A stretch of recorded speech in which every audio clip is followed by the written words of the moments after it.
ব্যোমকেশ একভাবে সামনের চেয়ারে বসে থাকা দাসবাবুর দিকে তাকিয়ে থাকতে থাকতে যেন নিজের মনেই কথাটা বলে উঠল। ভদ্রলোকের কবে যাওয়ার কথা ছিল? ওই বাড়ির লোক আমাদের যতটা জানাচ্ছেন তাতে তো গতকাল তার যাওয়ার কথা ছিল, তবে আজ এই ব্যাপারটা ঘটে যাওয়ায় বুঝতেই পারছেন। তবে তার কিন্তু এত তাড়াতাড়ি ফিরে যাওয়ার কথা ছিল না। হঠাৎ করে তিনি কাল সকালেই সিদ্ধান্ত নিয়েছিলেন সেদিন ফিরে যাবেন। মৃতদেহ এখন কোথায় রাখা আছে? আপাতত মৃতদেহ মর্গে পাঠানো হয়েছে, তবে আমার মনে হলো আপনি হয়তো মৃতদেহ একবার দেখতে চাইবেন, তাই মৃতদেহটা দেখার ব্যবস্থা করে রাখা হয়েছে। আপনি কি এখন একবার যাবেন? যাওয়া তো প্রয়োজন দাসবাবু, তবে আমার মনে হয় আমাদের প্রথমে ঘটনাস্থলটা একবার দেখে নেওয়া দরকার, তারপর না হয় মৃতদেহ দেখা যাবে। আপনি যেটা ভালো বোঝেন তাতেই হবে। তবে আসল ব্যাপারটা হলো, ঘরের মধ্যে আমরা তন্ন তন্ন করে খুঁজেও কিন্তু এমন কিছু পাইনি যাতে মৃত্যু হতে পারে। তবে দেখে মনে হচ্ছে শরীরে কোনোভাবে বিষ প্রবেশ করেছিল, আর সেই কারণে মৃত্যুটা হয়েছে। অথচ ঘরে এমন কিছু খুঁজে পাননি যেতে বিষের ছাপ অর্থাৎ থাকার কথা এমন কিছু পাওয়া যায়, তাই তো? দাসবাবু নিঃশব্দে মাথা নাড়িয়ে জানিয়ে দিলেন ব্যোমকেশের কথা সত্যি। আমি ব্যোমকেশের পাশে বসে এতক্ষণ গোটা ব্যাপারটা শুনছিলাম। এবার বললাম, বিষ কোথাও লেগে থাকতে পাওয়া যায়নি, তাহলে এমনও তো হতে পারে যে বিষ যাতে মেশানো ছিল সেটা কোথাও ফেলে দেওয়া হয়েছে। আপনি বাড়িটা ভালোভাবে দেখলেই বুঝতে পারবেন। অজিতবাবু, ওই বাড়িটার চারপাশের দেওয়াল এমনভাবে উঁচু যে ওখান থেকে কিছু বাইরে ছুঁড়ে ফেলা সহজ কাজ নয়। আমরা বাইরে খুঁজে দেখেছি, কিছু পাইনি। কিন্তু বিষের ট্রেস বাড়িতে নেই। ইন্টারেস্টিং ব্যাপার কিন্তু। সেই কারণেই তো বলছি ব্যোমকেশবাবু, ও বাড়িতে সদস্য বলতে সমীরণ হালদার আর তার স্ত্রী, তাছাড়া তাদের একমাত্র মেয়ে মালতী হালদার। আর যে ভদ্রলোক মারা গেছেন তিনি ওদের পরিবারের কেউ নয়, তবে অনেক বছর ধরে এখানেই থাকেন। আসলে যতটা আমরা জানতে পেরেছি তাতে ওই ভদ্রলোক সমীরণ হালদারের এক বন্ধুর ছেলে। ভদ্রলোক এখান থেকেই পড়াশুনো করতেন এবং এখান থেকেই চাকরিটা পেয়ে বিদেশে গিয়েছিলেন। কোনো শত্রু কিংবা কারো সঙ্গে কোনো সমস্যায় জড়িয়ে পড়েছিলেন কিনা সে ব্যাপারে খোঁজ নিয়েছেন? আজ সকালেরই তো ব্যাপার। যতটা খোঁজ নিয়েছি তাতে জানা গেছে ভদ্রলোক বেশ 2 বছর বাইরে ছিলেন, সম্প্রতি দেশে ফিরেছেন। তবে শত্রু তেমন কেউ ছিল না বলেই সমীরণ হালদার জানিয়েছেন। শত্রু কেউ না কেউ তো আছেই দাসবাবু, সে বাইরের হোক কিংবা ঘরের কেউ হোক। নাহলে ভদ্রলোককে বিষ দিয়ে হঠাৎ করে কেউ খুন করতে যাবে কেন? আর ঘটনাটা আপনি সকালে জানতে পেরেছেন, তার মানে যতদূর সম্ভব খুনটা হয়েছে রাতের দিকে। না দাসবাবু, বসে থাকলে হবে না, চলুন ব্যাপারটা দেখেই আসি। আমি, ব্যোমকেশ আর দাসবাবু মিলে পুলিশের জিপে করেই সমীরণ হালদারের বাড়িতে গিয়ে পৌঁছলাম। বাড়ির সামনে দাঁড়াতেই কিন্তু মনে হলো এমন অদ্ভুত ধরনের বাড়ি এর আগে খুব একটা দেখিনি। বাড়ির সামনের দিকে উঁচু দেওয়াল প্রায় 2 মানুষের চেয়ে উঁচু। এ বাড়িতে চোর ঢুকতে গেলে তাকে যে বেশ কসরত করে ঢুকতে হবে তা বোঝা যায়। তাছাড়া বাড়ির বড় দরজার সামনে একজন দারোয়ানও আছে। সচরাচর যে বাড়িতে দারোয়ান দেখা যায় সে বাড়ি একটু বিত্তবান বলেই আমি ধারণা করে নিতে পারি। এ বাড়িতে দারোয়ান দেখেও সেই কথাটাই প্রথমে মনে হলো আমাদের। সাথে দাসবাবু থাকার জন্য দারোয়ান খুব সহজেই গেট খুলে আমাদের ভেতরে যেতে দিল। গোটা বাড়ির একটা বর্ণনা এখানে দেওয়া দরকার, সেটা আমাদের পরে কাজে লাগবে। গেট দিয়ে ঢুকে সামান্য খানিকটা জায়গা পেরিয়ে দোতলা বাড়িটা, তার পেছনের দিকে বেশ কিছুটা জায়গা আছে, তবে গোটা বাড়িটাই উঁচু পাঁচিল দিয়ে ঘেরা। বাড়ির পেছনের দিকে একটা রাস্তা চলে গেছে। বাড়ির পেছনে একটা পুরনো দিনের কুয়ো, তাছাড়া তার পাশেই একটা নতুন জলের কল। বাড়িটা দেখেই বোঝা যায় বাড়িটা বেশ পুরনো আমলে তৈরি। তার মোটা কড়িবর্গা এবং থাম সেই সাক্ষ্য দিচ্ছে। আমরা দরজার সামনে এগিয়ে যেতেই বাড়ির ভেতর থেকে এক ভদ্রলোক বাইরে বেরিয়ে এলেন। তিনি হয়তো গেটের সামনে দারোয়ানের সাথে দাসবাবুর কথাবার্তা কোনোভাবে শুনতে পেয়েছিলেন। তিনি এগিয়ে এসে বললেন, আপনি কি কিছু খবর পেয়েছেন? আর মৃতদেহ কখন ছাড়বে বলতে পারবেন? আমাকেই তো আনতে যেতে হবে। মৃতদেহ আমার মনে হয় আজ ছাড়া যাবে না, তবে ছাড়ার আগে আপনাকে টেলিফোন করে দেওয়া হবে, আপনি মর্গে পৌঁছে যাবেন। তবে ব্যোমকেশবাবু এই কেসটার বিষয়ে কিছু কথাবার্তা বলতে আপনার কাছে এসেছেন। আশা করি এতে আপনার কোনো অসুবিধা নেই। অসুবিধা কেন থাকবে দাসবাবু? আমি তো নিজেও চাইছি তন্ময়ের এই অবস্থা যে করলো তার শাস্তি হোক। ছেলেটা বিদেশ থেকে মাত্র কয়েকদিনের জন্য থাকতে এলো, আর এর মধ্যে এত কিছু ঘটে গেল। ক্ষমা করবেন সমীরণবাবু, আমরা যদি ভেতরে গিয়ে বসে ব্যাপারে কথা বলতাম তাহলে খুব ভালো হতো। হ্যাঁ হ্যাঁ, অবশ্যই। আসলে এসব ব্যাপার ঘটে গিয়ে আমার মাথায় নেই সব। যাই হোক, আসুন, আপনারা ভেতরে আসুন। আমরা তিনজন ভেতরে গিয়ে একতলায় বসার মতো জায়গাটায় চেয়ারের উপরে বসতেই সমীরণবাবু অন্যদিকের চেয়ারে বসে বললেন, ব্যোমকেশবাবু, আপনি তো বোধহয় সবটাই শুনেছেন, আর আপনি কিছু একটা করুন। আমি তো কিছুই বুঝতে পারছি না। ওভাবে হবে না সমীরণবাবু, আপনি আমায় প্রথম থেকে সব ব্যাপারটা একটু খুলে বলুন, তারপর আমি দেখছি কি করা যায়। এমনকি আপনার কথাও। আমি সমীরণ হালদার। আমি একসময় একটা ছোট্টখাটো ব্যবসা করতাম, তবে আমার পৈতৃক সম্পত্তি যা আছে তাতে আমার ব্যবসা না করলেও চলে যেত। তবে কিছুটা নিজের শখের বসেই আমি ব্যবসাটা করতাম। তবে বছর কয়েক আগে থেকে সেই ব্যবসা থেকে আমি একেবারে অবসর নিয়ে নিয়েছি। আমার সেই ব্যবসা এখন অন্য একজন দেখছেন, তবে সেখান থেকে কিছু টাকা আমি প্রতি মাসে পাই। এই বাড়িতে আমি, আমার স্ত্রী কনকবালা আর আমার মেয়ে মালতী থাকে। বেশ কয়েক বছর আগে আমার এক বন্ধু বিমল স্ত্রী সহ একটা দুর্ঘটনায় মারা যায়। তাদের একমাত্র ছেলে তন্ময় তারপর থেকে আমার কাছেই থাকত। আসলে এখান থেকে তার কলেজে পড়াশোনা এবং সমস্ত কিছু ভালোভাবে চলে যেত। সেই কারণে সে আমার এখানে এসে থাকতে শুরু করে। তারপর তার পড়াশোনা শেষে আমি তাকে বিদেশে পাঠিয়ে দিই বাকি পড়া সম্পূর্ণ করার জন্য, এবং সেখানে থেকেই সে একটা চাকরিও জোগাড় করে নিল। এর আগেও তন্ময় আমার কাছে থাকতে এসেছিল বেশ কিছুদিনের জন্য, তারপর আবার ফিরে গেছে। এবার যখন সে এসেছিল তখন সেখানকার একটি মেয়েকে তার পছন্দ হয়েছে এবং সে বিয়ে করতে চায়। আমার কোনো আপত্তি ছিল না। অবশ্য এই কথাটা সে আমাকে আগেই টেলিফোনে জানিয়েছিল। সে বিষয়ে কথাবার্তা বলে পরশু সে হঠাৎই ফিরে যাওয়ার কথা বলে। ফিরে যাওয়ার কথা ছিল কাল রাতে, আর কাল রাতেই এমন একটা দুর্ঘটনা ঘটে যায়। তন্ময়বাবু কাল রাতে কোন ঘরে ছিলেন? উপরের ঘরে মশাই।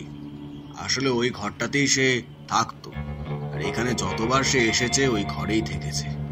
মৃতদেহ সবার প্রথমে কে দেখেছিল?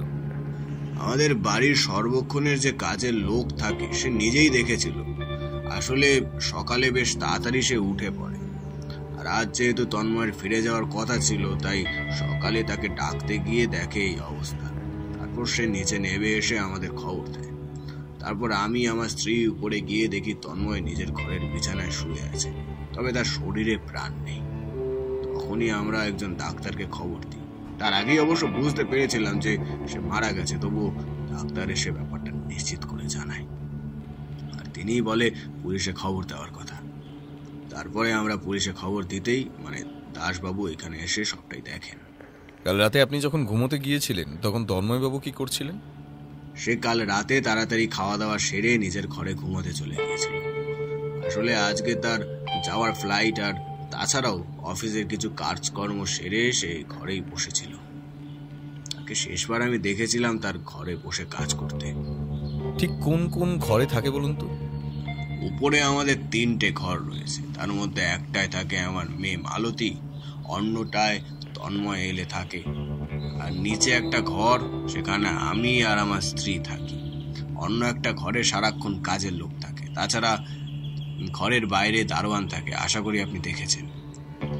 যদি কেউ আসে তখন তাহলে আমার উপরের ঘরটায় ফাঁকা থাকে, সেখানে থাকবে। রাত্রে কোনো শব্দ শুনেছিলেন? মানে এ বাড়িতে কেউ ঢুকেছে কিংবা উপরে কারোর যাওয়ার আসার?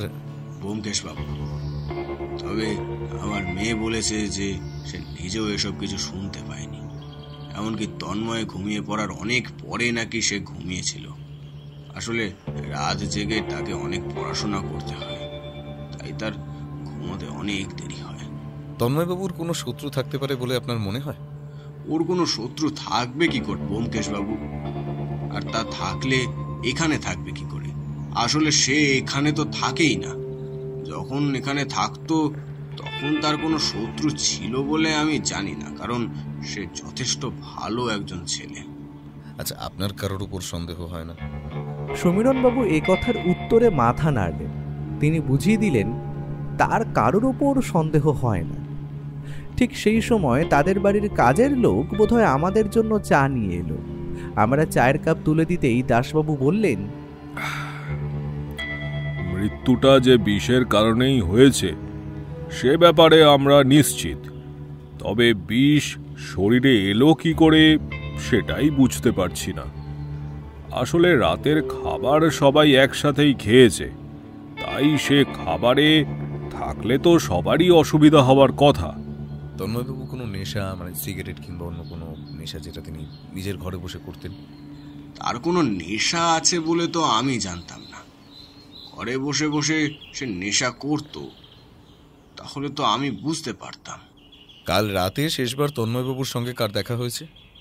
যতদূর মনে হয় আমারই, কারণ তার সাথে কথা বলে আসার পরে সে দরজা বন্ধ করে দিয়ে শুয়ে পড়েছিল।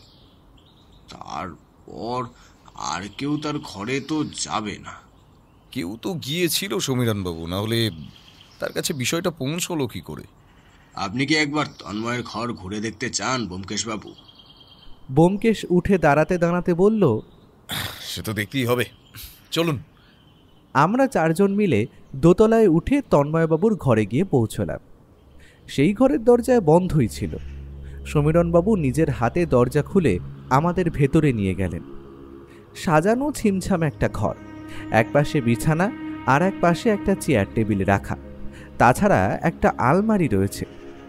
ঘরে দুটো জানলা, ঘরে সিলিং ফ্যান, তাছাড়া আরও একটা টেবিল ফ্যানও এক পাশে রাখা রয়েছে। এই ঘরের বিছানার ওপরেই আজ সকালে তন্ময়বাবুর মৃতদেহটা পাওয়া গেছে। বিছানার দিকে অদ্ভুতভাবে তাকিয়ে রইল ব্যোমকেশ। কিছুক্ষণ পর হাঁটতে হাঁটতে বিছানার উপর একটা হাত রেখে বিছানাটাকে গোল করে একবার ঘুরল, তারপর প্রশ্ন করল, তন্ময়বাবু কি ঘরের দরজা বন্ধ করে ঘুমোতেন? না, এ ঘরে দরজা বন্ধ করে কেউ ঘুমোয় না। আসলে দরজা ভেজিয়ে রেখেই আমরা ঘুমোই। তন্ময়ও সেটাই করত। তাছাড়া নিচে দারোয়ান রয়েছে, ঘরের ভেতরে আমাদের চাকর রয়েছে, তাই দরজা বন্ধ করার প্রয়োজন হতো না। ব্যোমকেশ ঘরের জানলাগুলো ভালো করে পরীক্ষা করল, তারপর ফিরে এসে ঘরের দরজার কাছে দাঁড়িয়ে দরজাটা একবার বন্ধ করে দিল। সামান্য কিছু সময় পরে আবার দরজাটা খুলে ফেলল। আমি বুঝতে পারলাম না ব্যোমকেশ এই কাজটা কেন করল। তারপর ঘরের বাইরে বেরিয়ে যেতে যেতে বলল, আপনার বাড়ির বাকিদের সঙ্গে একবার কথা বলতে হবে, তবে হ্যাঁ, আমি সবার সঙ্গে আলাদা আলাদাভাবে কথা বলবো। আপনি একটা কাজ করুন, আপনার স্ত্রীকে প্রথমে এই ঘরে পাঠিয়ে দিন, আর তিনি চলে গেলে আপনার মেয়েকে ঘরে পাঠিয়ে দেবেন। আশা করি তারা সবাই বাড়িতেই আছেন। ঠিক আছে ব্যোমকেশ বাবু। সমীরণবাবু বেরিয়ে যেতেই দাসবাবু চাপা স্বরে ব্যোমকেশকে বললেন, কি ব্যাপার বলুন তো ব্যোমকেশবাবু, আমার মনে হয় আপনি কিছু সন্দেহ করছেন। সন্দেহ তো একটা করছি, কিন্তু আসল সমস্যাটা হলো খুনের মোটিভ। অকারণে তো কেউ কাউকে বিষ দিয়ে খুন করতে যাবে না, তার উপরে বিষের ক্ষেত্রে ধরা পড়ার সম্ভাবনাটা খুব বেশি থেকে যায়। আমারও ওই একই কথাই মনে হচ্ছে ব্যোমকেশ।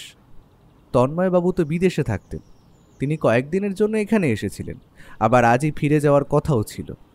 এর মধ্যে তার সাথে কারোর এমন কি শত্রুতা হলো যে তাকে খুন হতে হলো? অনেক কারণ হতে পারে ভাইয়া, তবে এখনই সেসব নিয়ে ভেবে নেওয়ার প্রয়োজন নেই।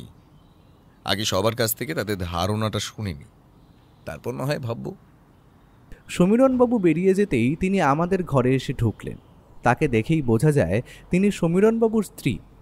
তিনি আসতেই ব্যোমকেশ দরজা থেকে সরে এসে ঘরের একপাশে দাঁড়িয়ে বলল, কনকবালা দেবী। আচ্ছা, এই তন্ময় নামের ভদ্রলোক কেমন ছিলেন? মানে আপনার তাকে কেমন বলে মনে হতো?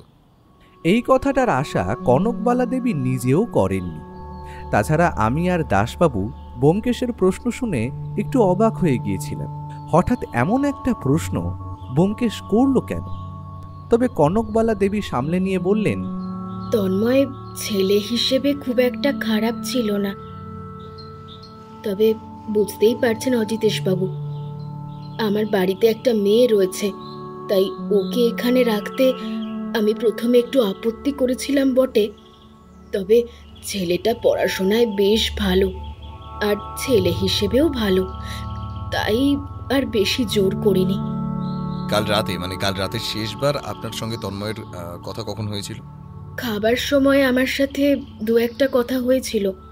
আসলে ও বিয়ে করবে বলে ঠিক করেছিল, তাই চেয়েছিল বিয়েটা ওখানেই সারতে। তবে ফিরে এসেছিল একবার ওই নিয়ম রক্ষার খাতিরে। আচ্ছা, বিয়েতে আপনার কোনো রকম আপত্তি ছিল? আমার এতে আপত্তি করার কি আছে?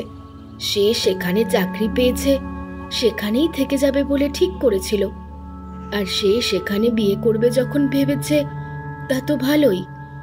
বরং সে আমার মত চেয়েছিল, এমনকি টেলিফোনে আমার সাথে এ বিষয়ে কথাও হয়েছিল। তখন তো আমি ওকে মতও দিয়েছিলাম। তার মানে এই সমস্ত ব্যাপারে আপনি খুশি ছিলেন। আচ্ছা, কাল রাতে কি আপনি তন্ময় বাবু শুয়ে পড়ার পরে উপরে কাউকে আসতে দেখেছেন? না। আচ্ছা বেশ, তাহলে আপনি এখন আসুন আর আপনার মেয়েকে একবার এই ঘরে পাঠিয়ে দিন। আমি তার সঙ্গে এই বিষয়ে কিছু কথাবার্তা বলতে চাই। মালতীকে আবার এই বিষয়ে টানছেন কেন ব্যোমকেশ বাবু? ও এসবের কিছুই জানে না। তা আমি জানি কনকবালা দেবী, তবে নেহাত জেরা করার জন্যই তার সঙ্গে কথা বলতে হবে। তবে তাকে আমি বেশিক্ষণ আটকে রাখবো না। কনকবালা দেবী একবার আমাদের তিনজনকে দেখে ঘরের বাইরে চলে গেলেন। তার একটু পরেই আমাদের ঘরে এসে ঢুকল সমীরণবাবুর মেয়ে মালতী। তার বয়স বড়জোর 20 কি 21 হবে। সুন্দর সুশ্রী মুখের ভাব, মাথায় লম্বা চুল, তাছাড়া মুখে একটা বেশ মাধুর্য রয়েছে। সে আমাদের ঘরে ঢুকে একটু ইতস্তত করে প্রশ্ন করল, অজিতেশ বাবু, আপনি আমায় ডেকেছেন? হ্যাঁ, তোমার সঙ্গেই তন্ময়বাবুর খুনের ব্যাপারে একটু কথা বলতে হবে। তুমি তো দোতলার ঘরেই ঘুমোতে। কাল রাত্রে তুমি কিছু শুনতে পাওনি? আসলে আমি ঘরের দরজা বন্ধ করে রাত জেগে পড়াশোনা করি আর তারপরে ঘুমোতে চলে যাই, তাই রাত্রে তেমন কিছু শুনতে পাইনি। আসলে রাত্রে আমি ঘরের বাইরে খুব একটা আসি না। তন্ময়বাবুর সঙ্গে তোমার কাল রাত্রে শেষবার কখন কথা হয়েছিল? তন্ময় দ্বারা চলে যাওয়ার কথা ছিল। কাল রাত্রে আমার ঘরে এসেছিল, আমার সাথে বেশ কিছুক্ষণ কথা বলে তারপর নিজের ঘরে ঘুমোতে চলে গেল। যদি তোমার আপত্তি না থাকে তাহলে ঠিক কী বিষয় নিয়ে তোমাদের কথা হয়েছিল তা কি জানতে পারি? না, তেমন কিছু না। এই আমার পড়াশোনা আর তাছাড়া তন্ময়দার বিদেশে বিয়ের ব্যাপারে এইসব কিছু নিয়েই কথাবার্তা হয়েছিল। তোমার কি কাউকে সন্দেহ হয়? না না অজিতেশ বাবু, তন্ময়দাকে যে কেউ খুন করতে পারে সেটাই তো ভাবতে পারছি না আমি। ঠিক আছে, তুমি এখন যাও আর তোমাদের বাড়ির কাজের লোকে একবার পাঠিয়ে দিও। মালতী ঘর থেকে বেরিয়ে যেতেই দাসবাবু প্রশ্ন করলেন, কিছু বুঝতে পারলেন ব্যোমকেশ বাবু? একটাও সূত্র নেই দাসবাবু। একটা সূত্র থাকলে না হয় সেটার উপর ভিত্তি করেই যে কোনো একটা পথে তদন্তটা এগিয়ে নিয়ে যাওয়া যেত। আরে ওটা কি? আমি দেখতে পেলাম ব্যোমকেশ ঘরের একপাশে একটা বড় অ্যাটাচি বাক্সের দিকে এগিয়ে গেল। সেটা যে তন্ময়বাবুর সেটা আমি বুঝতে পারলাম। আসলে আজ বেরিয়ে যাওয়ার জন্য তিনি তার ব্যাগ গুছিয়েই রেখেছিলেন। ব্যোমকেশ চাপা স্বরে বলে উঠল, দাসবাবু দরজার সামনে দাঁড়িয়ে থাকুন, কেউ এলেই আমায় জানাবেন।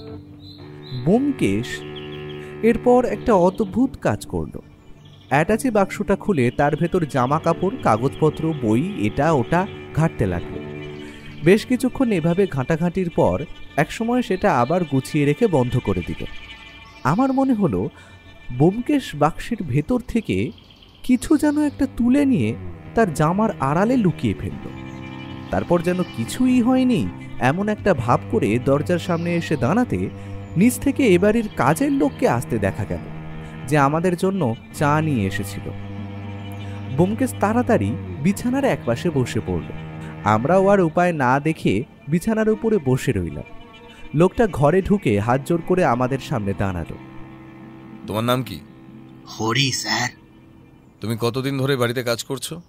তা ধরুন 15 বছর ধরে বাড়িতে কাজ করছি। বাহ, তাহলে তো তুমি এ বাড়ির বেশ পুরনো লোক। তন্ময়বাবু যখন প্রথম এই বাড়িতে থাকতে আসেন, আশা করি তখন তুমি এখানেই ছিলে। হ্যাঁ স্যার। ব্যোমকেশ হঠাৎ গলার স্বর নামিয়ে আস্তে আস্তে বলল, একটা কথা বলো তো হরি, সমীরণবাবু যখন তন্ময়বাবুকে বাড়িতে নিয়ে এলেন তখন তাকে এখানে থাকতে কনকবালা দেবীকে আপত্তি করেছিলেন? এ কথায় হরি যেন সামান্য ইতস্তত বোধ করল।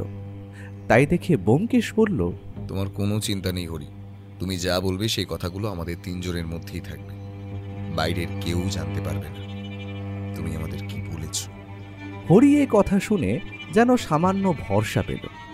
তা তার মুখের ভাব দেখেই বোঝা যায়। তারপরে সে বলতে শুরু করল, তন্ময়বাবু প্রথম যখন এ বাড়িতে আসেন তখন বড় দিদিমণি একটু রাগ করেছিলেন। তবে তন্ময়বাবু আসলে খুব ভালো মানুষ ছিল স্যার। সে নিজের ঘরে বসে পড়াশোনা করত, কলেজ যেত ব্যাস, আর খাওয়ার সময় বাইরে আসতো। এসব ছাড়া সে বাইরে কোথাও যেত না, বাড়ির কারোর সাথে বেশি কথা বলতো না, এমনকি বাড়ির বাইরে পর্যন্ত বের হতো না। ছোট মুখে বড় কথা, কিন্তু তন্ময়বাবু যেন সত্যি মাটির মানুষ ছিল স্যার। কে যে তার এত বড় ক্ষতি করলো স্যার। হরির মুখে একটা স্পষ্ট দুঃখের ছাপ পাওয়া গেল। ব্যোমকেশের সাথে অনেক কেসে তার পাশে থেকে মানুষের জবানবন্দি নেওয়ার কাজটা আমি দেখেছি, তাই বুঝতে পারলাম হরি যে কথাগুলো বলছে সেগুলো মিথ্যে নয়। এমনকি তন্ময়বাবুর মৃত্যুতে সে যে নিজেও সামান্য দুঃখ পেয়েছে সেটা তার মুখের ভাবেই বোঝা গেল। ব্যোমকেশ কিন্তু সে ব্যাপারে তেমন গুরুত্ব দিল না। তার বদলে প্রশ্ন করল, হরি, তুমি তো এই বাড়িতে সারাক্ষণ থাকো, আশা করি বাড়ির সবাই ঘুমিয়ে পড়ার পরে তুমি ঘুমোতে যাও। কাল যখন তুমি ঘুমোতে গেছিলে তখন উপরের ঘরে তন্ময়বাবুর ঘরে কি আলো জ্বলতে দেখেছিলে? হ্যাঁ স্যার, আপনি ঠিকই বলেছেন। সবার খাওয়া দাওয়া হয়ে গেলে তারপর আমি নিজে খাওয়া দাওয়া সেরে বাসনপত্র গুছিয়ে রেখে নিজের ঘরে ঘুমাতে যাই। কাল যখন ঘুমোতে যাচ্ছিলাম তখন দেখছি নিচে বড় দিদিমণি আর বড় দাদা বাবুর ঘরের আলো বন্ধ, উপরে তন্ময় দাদুর ঘরের মধ্যে আলো জ্বলছে। শুধু একটা ঘরের আলোই জ্বলছিল, আর অন্য কোনো ঘরের আলো জ্বলছিল না? না স্যার। রাতে তুমি কোনো শব্দ শুনতে পেয়েছিলে? ধরো দরজা বন্ধ করার শব্দ কিংবা অন্য কোনো শব্দ? হরি যেন খুব মন দিয়ে কিছু ভাবার চেষ্টা করল। তারপর বলল, ঠিক মনে নেই স্যার, তবে আমি যখন আমার ঘরে গিয়ে শুতে যাচ্ছি তখন মনে হলো একটা দরজার শব্দ আমি পেয়েছিলাম। তবে সেটা দরজা খোলার না দরজা বন্ধ করার তা বুঝতে পারিনি। হরির কথায় ব্যোমকেশের মুখে একটা আশার আলো ফুটে উঠল। সে হঠাৎ বিছানা ছেড়ে উঠে ঘরের দরজাটা একবার আস্তে আস্তে বন্ধ করল, তারপর আর একবার আস্তে আস্তে খুলে দিল। আমরা এবার লক্ষ্য করলাম আসলে দরজাটা আস্তে আস্তে বন্ধ করলে এবং খুললে দরজায় একটা ক্যাঁচ করে শব্দ হয়। বোধহয় এই দরজাটা অনেক দিন ধরে বন্ধ থাকার জন্য এমন একটা শব্দ তৈরি হয়। তারপর ব্যোমকেশ প্রশ্ন করল, রাতের বেলা চারিদিকে নিস্তব্ধ থাকলেও সামান্য আওয়াজও কিন্তু খুব ভালোভাবে শোনা যায়। একবার ভালো করে লক্ষ্য করে দেখো তো ঠিক কোন শব্দটা শুনেছিলে? ব্যোমকেশ এরপর আরও কয়েকবার চেষ্টা করল, কিন্তু হরি কিছুতেই বলতে পারল না আসলে কোন শব্দটা হয়েছিল। এ সময় সিঁড়িতে পায়ের শব্দ পেতেই ব্যোমকেশ বলল, হরি, তোমায় আমি যে প্রশ্নগুলো করেছি তার ব্যাপারে যেন এবার কেউ জানতে না পারে, ঠিক আছে? হরি মাথা নেড়ে সম্মতি জানাতে সমীরণবাবুকে উঠে আসতে দেখা গেল। কি বুঝলেন ব্যোমকেশ বাবু? প্রথমে মৃতদেহটা আমায় দেখতে হবে, তারপর যে কোনো একটা সিদ্ধান্তে আসতে পারবো, তার আগে নয়। সমীরণবাবু, আপনার বাড়ির টেলিফোন নাম্বার আশা করি দাসবাবুর কাছে আছে। আপনি বেশি চিন্তা করবেন না, মৃতদেহ ছাড়লেই উনি আপনাকে খবর দিয়ে দেবে। আর তাছাড়া আপনাকে কিছু জানানো হলে আমি টেলিফোন করে নেব। আচ্ছা, আরেকটা কথা আমায় বলুন তো সমীরণবাবু। কি জানতে চান ব্যোমকেশ বাবু? তন্ময়বাবু ঠিক কতদিনের জন্য এখানে এসেছিলেন? আর কাল রাতে কিংবা এর মধ্যে তন্ময়বাবু আপনাদের যখন বিয়ের ব্যাপারটা জানায় তারপর থেকে তার মধ্যে কোনো পরিবর্তন লক্ষ্য করেছিলেন? সমীরণবাবুর হঠাৎ করেই কিছু মনে পড়ে গেছে এমনভাবে তিনি বললেন, হ্যাঁ ব্যোমকেশ বাবু, আসলে খাওয়ার সময় যখন সে বিয়ের কথা আলোচনা করছিল, আসলে বিয়ের ব্যাপারটা তন্ময় অনেক আগে থেকেই আমাদের একবার জানিয়েছিল, তবে কাল রাতে বিয়ের ব্যাপারটা আরো একবার আমাদের জানায়। আর এটাই তার সিদ্ধান্ত বলে ব্যাপারটা সে নিশ্চিত করেছিল। তখন বেশ স্বাভাবিক মনে হয়েছিল, তবে রাতে যখন তার ঘরে আমি কথা বলতে যাই, তখন যেন মনে হচ্ছিল খুব চিন্তিতভাবে বিছানার উপর বসে কিছু ভাবছে। তবে সত্যি বলতে বেশ 2-3 দিন ধরে তাকে একটু চিন্তিত বলেই আমার মনে হচ্ছিল, অথচ সে ব্যাপারে তাকে জিজ্ঞাসা করলে সে আমাকে কিছুই বলতে চাইতো না। ব্যোমকেশ কি যেন একটা চিন্তা করতে লাগলো। তার কপালে চিন্তার ভাঁজ স্পষ্ট ফুটে উঠল। আমি বুঝতে পারলাম সে গভীরভাবে কিছু একটা ভেবে চলেছে। তারপর স্বাভাবিকভাবেই সমীরণবাবুর দিকে তাকিয়ে বলল, আমি 2 দিন সময় দিন, আশা করছি কেসটার সমস্তটা সামনে আনতে পারব। একটু অপেক্ষা করুন সমীরণবাবু, তবে কথা দিচ্ছি তন্ময় বাবুর খুনিকে আমি ধরিয়ে দেব। সমীরণবাবু যে চোখে ব্যোমকেশের দিকে তাকালো তাকে বোধহয় কৃতজ্ঞতায় পরিপূর্ণ চোখ বলা যায়। এরপর আমি, ব্যোমকেশ আর দাসবাবু সমীরণবাবুর বাড়ি থেকে বাইরে বেরিয়ে এলাম। আমরা হেঁটে জিপের কাছে চলে এসেছি। এমন সময় ব্যোমকেশ বলল, একটু দাঁড়াও তো, আমি দারোয়ানের সঙ্গে 2-1 কথা বলে আসছি।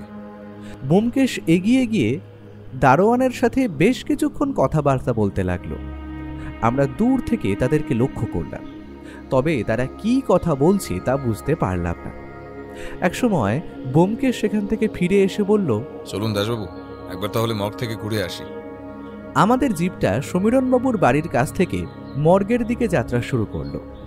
গোটা শরীর নীল হয়ে এসেছে, তবে মুখে কিন্তু কোনো রকম ফেনা কিংবা অন্য ধরনের কোনো ছাপ আসেনি। তার মানে বিষটা শরীরে গিয়ে কাজ করতে বেশ কিছুটা সময় নিয়েছে। ডাক্তার নিজেও এই কথা বলছে, তবে আপনি ব্যাপারটা কি করে বুঝতে পারলেন বলুন তো? একটা কেসে বেশ কয়েক ধরনের বিষ নিয়ে আমার নাড়াচাড়া করতে হয়েছিল, তখনই ব্যাপারটা নিয়ে কিছুটা জানতে পেরেছি। সব বিষের প্রতিক্রিয়া আমাদের শরীরে সমানভাবে হয় না, বিভিন্ন বিষের কাজ বিভিন্ন রকম হয়। কোনো বিষে মুখ থেকে গ্যাজলা কিংবা সাদা রঙের ফেনা বেরিয়ে আসে, আবার কোনো বিষে এই ধরনের কোনো প্রতিক্রিয়া দেখা যায় না। এক্ষেত্রেও তেমন একটা বিষের ব্যবহার করা হয়েছে, তবে সমস্যা হলো বিষটা জোগাড় করা। তুমি বিষের কথা বলছো? আমি তো এখন এটাই বুঝতে পারছি না যে তন্ময়বাবুকে কে মারতে চাইবে। ব্যোমকেশ অদ্ভুতভাবে হাসল, তারপর বলল, মারতে চাইবে সে যার আসলে এখান থেকে তন্ময়বাবু বিদেশে চলে গেলে সমস্যা হতো। আসলে আমরা যে মোটিভ খুঁজে চলেছিলাম তন্ময়বাবুর খুনের ক্ষেত্রে, সেক্ষেত্রেও বাড়ির সবাই কিন্তু তন্ময়বাবুকে বেশ ভালো মানুষ বলেই দাবি করছে। আর প্রত্যেকটা মানুষ যখন একই কথা বলছেন, তখন সেটা খুব একটা মিথ্যে হতে পারে না। সেখানে একটাই মোটিভ, তন্ময়বাবুকে এখান থেকে বিদেশে যেতে না দেওয়া। তবে এক্ষেত্রে কার লাভ সবচেয়ে বেশি সেটাই আমার জানা প্রয়োজন। তাহলে এবার মৃতদেহ কি ছেড়ে দেবো? আপনাদের পোস্টমর্টমের কাজ হয়ে গিয়ে থাকলে আপনি মৃতদেহ ছেড়ে দিতে পারেন। আমার যা দেখার সেটুকু দেখা হয়ে গেছে। ব্যোমকেশ মর্গের ঘরের দরজার দিকে এগিয়ে যেতেই আমি সাদা কাপড়ে ঢাকা মৃতদেহটা দেখতে লাগলাম। একটা শান্তশিষ্ট মুখ ভদ্রলোকের। তিনি বোধহয় চশমা পরতেন। কপালের দুপাশে আর নাকের সামান্য দুপাশে একটা ছাপ রয়েছে। এগুলো থেকে ব্যাপারটা আন্দাজ করা যায়। এছাড়া মুখে আর কোনো চিহ্ন নেই, তবে মুখটা সামান্য নীল হয়ে আছে, এটা একটা ব্যাপার। আমি আর বেশিক্ষণ দাঁড়ালাম না, মর্গ থেকে বেরিয়ে এলাম। ব্যোমকেশের সাথে দাসবাবু জিপে করেই আমাদের বাড়ি পর্যন্ত পৌঁছে দিলেন। তারপর যাওয়ার সময় বললেন, কিছু জানতে পারলে আমায় অবশ্যই জানাবেন ব্যোমকেশবাবু, আমি কিন্তু অপেক্ষায় থাকব। আর আমি এক্ষুনি ফিরে গিয়ে মৃতদেহ ছেড়ে দেওয়ার ব্যবস্থা করছি। সারাদিন ধরে বেশ ধকল গেল। এরপর আমরা বাড়ি ফিরলাম। তাই বাড়ি ফিরে প্রথমে স্নান সেরে নিয়ে খাবার টেবিলে বসে খাবার খেতে খেতেই ব্যোমকেশকে প্রশ্ন করলাম, তা ব্যোমকেশ, কেসটাই কি বুঝছো? একটা কথা কিন্তু স্পষ্ট নয় ভাইয়া, তন্ময়বাবুকে বাইরের কেউ খুন করতে আসেননি। কারণ ওই বাড়ির উঁচু পাঁচিল আর ওই দারোয়ানকে পেরিয়ে এই বাড়িতে ঢুকে একটা মানুষকে বিষ খাইয়ে দিয়ে আবার বাড়ি থেকে বেরিয়ে যাওয়া সহজ কাজ নয়। তাছাড়া তন্ময়বাবু কোনো নেশা করতেন না, এমনকি বাইরের কোনো খাবার যে তিনি ঘরে এনে খেয়েছেন তেমনটাও নয়। তাহলে বাইরের কোনো শত্রুর ব্যাপারটা আমরা বাদ দিয়ে রাখতে পারি। তাহলে তুমি বলতে চাইছো ওই বাড়ির 3 জনের মধ্যেই কেউ খুনটা করেছে? অবশ্যই, কারণ ওই 3 জনেরই যথেষ্ট মোটিভ রয়েছে। তবে মেয়েটির কোনো মোটিভ আছে কিনা সে ব্যাপারে আমি এখনো স্পষ্ট কোনো ধারণা করতে পারছি না। কিন্তু সমীরণ বাবুর কি মোটিভ থাকতে পারে? অমরজিৎ, তুমি সমস্তটাই দেখো, সমস্তটাই বোঝো, কিন্তু খুব ভালোভাবে ব্যাপারটা ভেবে দেখো না। যদি সেটা করতে তাহলে তুমি নিজেই এই ব্যাপারটা বুঝতে পেরে যেতে। আসলে ও বাড়িতে সমীরণ বাবু এমনকি কনকবালা দেবী দুজনেরই দুটো শক্ত মোটিভ রয়েছে। একমাত্র মালতীর কোনো মোটিভ নেই, আর বাকি রইল বাড়ির চাকর আর দারোয়ান। তারা অন্তত তন্ময়বাবুকে খুন করতে যাবেন না, অন্তত তাদের সঙ্গে কথা বলে কিংবা দেখে এটা মনে হয়নি। আচ্ছা ব্যোমকেশ, সমীরণ বাবু তো নিজেই তন্ময়বাবুকে বাড়িতে এনে রেখেছিলেন, তাহলে তিনি ওকে খুন করতে যাবেন কেন? তবে হ্যাঁ, কনকবালা দেবী যে তন্ময়বাবুকে খুব একটা ভালোবাসতেন না তা তো বোঝাই গেল। তবে এখানে আর একটা সমস্যা আছে। তন্ময়বাবু বাড়ি ছেড়ে চলে যাচ্ছিলেন, তাহলে তাকে খুন করার প্রয়োজন কি পড়বে তার? ব্যোমকেশ এ কথার উত্তর দিল না। তার বদলে মজা করে সত্যবতীর দিকে তাকিয়ে বলল, আচ্ছা অর্ধাঙ্গিনী, বলো তো, তোমার খুব কাছের কোনো প্রিয় একটা জিনিস যদি তোমার থেকে দূরে চলে যায়, কিংবা মনে করো দূরে চলে যাচ্ছে, এবার ভেবে বলো তো তখন কি করবে? সেটা যাতে আমার থেকে দূরে না যায় বা কেউ নিয়ে যেতে না পারে তার ব্যবস্থা করব। আর যদি দেখো তারপরেও সেটা থাকতে চাইছে না, তখন কি করবে? যে কোনো মূল্যে তাকে তোমার কাছে রাখার চেষ্টা করবে। সত্যবতী মাথা নাড়াল, আর তখনই আমি বুঝতে পারলাম আসলে ব্যোমকেশ ঠিক কোন দিকে ইঙ্গিত করতে চাইছে। এই দিকটা তো আমি ভেবে দেখিনি। এদিক দিয়ে ভাবতে গেলে দুজনেরই একটা করে শক্ত মোটিভ রয়েছে। না, কেসটা যতটা সহজ বলে মনে হয়েছিল ততটা সহজ নয়। তবে একটা ব্যাপারে নিশ্চিন্ত হওয়া গেল যে তন্ময়বাবুর শত্রু বাইরের কেউ নয়। খাওয়া দাওয়ার পরে ব্যোমকেশের ঘরে যেতে দেখলাম সে বিছানার ওপর একটা ডায়েরি নিয়ে শুয়ে পড়েছে। আমি তা দেখে প্রশ্ন করলাম, আচ্ছা ব্যোমকেশ, তুমি তখন তন্ময়বাবুর ব্যাগ থেকে কি বার করে আনলে বলো তো? ব্যোমকেশ আমার দিকে না তাকিয়েই একটা আঙুল মুখের ওপর রেখে আমায় চুপ করতে বলল। আমি বুঝতে পারলাম ব্যোমকেশ মন দিয়ে ডায়েরিটা পড়ে চলেছে। তাই আমার তাকে আর বিরক্ত করতে ইচ্ছে হলো না। আমি নিজের ঘরে চলে গেলাম। বেশ একটু ঘুমও এসেছিল, তাই এ সময় ঘুমটা নষ্ট করতে আর ইচ্ছে হলো না। ঘুমটা ভাঙলো একেবারে সন্ধ্যের পরে। তখন ব্যোমকেশের ঘরে এসে দেখি সে আর নিজের টেবিলের উপর বসে নিজের ডায়েরিতে কি যেন লিখছে। আমি ঘরে ঢুকতে ঢুকতেই বললাম, তা ব্যোমকেশ, কিছু পেলে? কোন ব্যাপারে বলো তো? আরে তন্ময়বাবুর খুনের ব্যাপারে। ব্যোমকেশ যেন আকাশ থেকে পড়ল, এমনভাবে বলল। ও আচ্ছা, তন্ময়বাবুর খুনের ব্যাপারটা, তাই না? ওটা তো একরকম হয়ে এসেছে, তবে এখন সেই জিনিসটা খুঁজে বার করা দরকার যেটার সঙ্গে বিষ মেশানো হয়েছিল। আমি অবাক হয়ে বললাম, খুনটা কে করলো সেটা কি জানতে পেরেছো? বিছানার পাশে রাখা ডায়েরি তুলে নিয়ে শেষের দিক থেকে 5 নম্বর পাতাটা পড়ো, তাহলেই বুঝতে পারবে। আমি ব্যোমকেশের কথা মতো ডায়েরিটা তুলে নিয়ে দেখলাম শেষের দিকে বেশ কয়েকটা খাতায় পাতা পেরিয়ে মাত্র 2 দিন আগের একটা তারিখের দিকে চোখ পড়ল। আসলে যেদিন তন্ময়বাবু মারা গিয়েছিলেন এটা তার আগের দিনের। ব্যোমকেশের হিসেব মতো 5 নম্বর পাতায় এসে পড়তে পড়তেই আমার মাথাটা কেমন ঘুরে উঠল। এমন একটা ব্যাপার যে হতে পারে তা আমি ভাবতেই পারিনি। আমি যা পড়ে চলেছি তার সব কি সত্যি? আমি অদ্ভুতভাবে অজিতেশের দিকে তাকিয়ে বললাম, ব্যোমকেশ? হ্যাঁ বন্ধু, তুমি যেটা ভাবছো সেটাই। ডায়েরিটা আমি ঠিক এই কারণেই নিয়ে এসেছিলাম। আমার মনে হয়েছিল ডায়েরি থেকে আমি কিছু একটা পেলেও পেতে পারি। আসলে সেদিন হয়তো তুমি খেয়াল করোনি, আমিও বাড়ি থেকে বেরিয়ে আসার সময় সমীরণ বাবুকে শেষ কোন প্রশ্নটা করেছিলাম। ডায়েরির পাতার লেখাগুলো পড়ার পর থেকে আমার মাথার ভেতর এমনিতেই সব এলোমেলো হয়ে যাচ্ছিল। তাই সেদিন ব্যোমকেশ সমীরণবাবুকে শেষ কোন প্রশ্নটা করেছিল আমার ঠিক মনে এলো না। তাই বললাম, কোন প্রশ্নটা করেছিলে তুমি? আমি সমীরণবাবুকে প্রশ্ন করেছিলাম তিনি এর মধ্যে তন্ময়বাবুকে বেশ চিন্তিত দেখেছিলেন কিনা। আর তিনি আমায় উত্তর দিয়েছিলেন গত 2-3 দিন ধরে তাকে বেশ চিন্তিত বলে মনে হয়েছিল। এবার তুমি বুঝতে পারছো তো, ডায়েরির পাতায় ঠিক 5 দিন আগে এই ব্যাপারগুলো লেখা, আর তার সঙ্গে তন্ময়বাবুর চিন্তার ব্যাপারটার যোগ কোথায়? এবার তুমি যদি 4 থেকে 1 নম্বর পাতা পর্যন্ত পড়ো, তাহলেই বুঝতে পারবে আসলে আমি কি বলতে চাইছি। আমি ব্যোমকেশের কথা মতো বাকি ডায়েরির পাতাগুলো পড়ে ফেলতেই চমকে উঠলাম। এই ডায়েরিটাই সমস্ত কিছু প্রমাণ করে দিচ্ছে। আর তাছাড়া এটাও প্রমাণ করে দিচ্ছে যে তন্ময়বাবু বুঝতে পেরেছিলেন তার আশেপাশে একটা বিপদের কালো মেঘ ঘনিয়ে আসছে। তাই বোধহয় তিনি খুব তাড়াতাড়ি ফিরে যাওয়ার সিদ্ধান্তটা নিয়ে নিয়েছিলেন। আমি ব্যোমকেশের দিকে তাকিয়ে বললাম, তাহলে এই ডায়েরিটার উপর ভিত্তি করেই তো অপরাধীকে ধরে ফেলা যায়। ওহো, সেটা সম্ভব হবে না। এই ডায়েরিটা থেকে মাত্র অনুমান করা যায় যে খুনি কে। তবে তার খুনের কোনো একটা শক্তপোক্ত প্রমাণ জোগাড় করতে না পারলে পুলিশ কিন্তু এটা সহজে মেনে নেবে না। তাই এই ব্যাপারে কাজ করার জন্য আমি দাসবাবুকে এর মধ্যেই কাজে লাগিয়ে দিয়েছি। তবে আশা করছি কালকের দিনটা আমাদের অপেক্ষা করতে হবে। সেদিন রাত্রে ঘুমোতে গিয়েও কিন্তু ভালোভাবে ঘুম হচ্ছিল না। আসলে ডায়েরির পাতায় যে সমস্ত লেখাগুলো দেখেছিলাম সেগুলো দেখার পর থেকেই আমার গোটা ধারণাটা কেমন বদলে গিয়েছিল। আসলে খুনি যে ও বাড়ির মধ্যেই আছে তা আমি ব্যোমকেশের কথায় কিছুটা অনুমান করতে পারলেও এতটা ভাবতে পারি। তবে ও যে ঠিক কোন প্রমাণের জন্য অপেক্ষা করছে তা আমি বুঝতে পারছিলাম না। আর তাছাড়া এখনও আমায় কিছু বলতেও চাইছিল না। তাই আমি নিজেও সেই চেষ্টা করি। আমি অপেক্ষা করতে লাগলাম ব্যোমকেশের সেই প্রমাণটা হাতে আসার জন্য। পরের গোটা দিন একরকমভাবে কেটে গেল।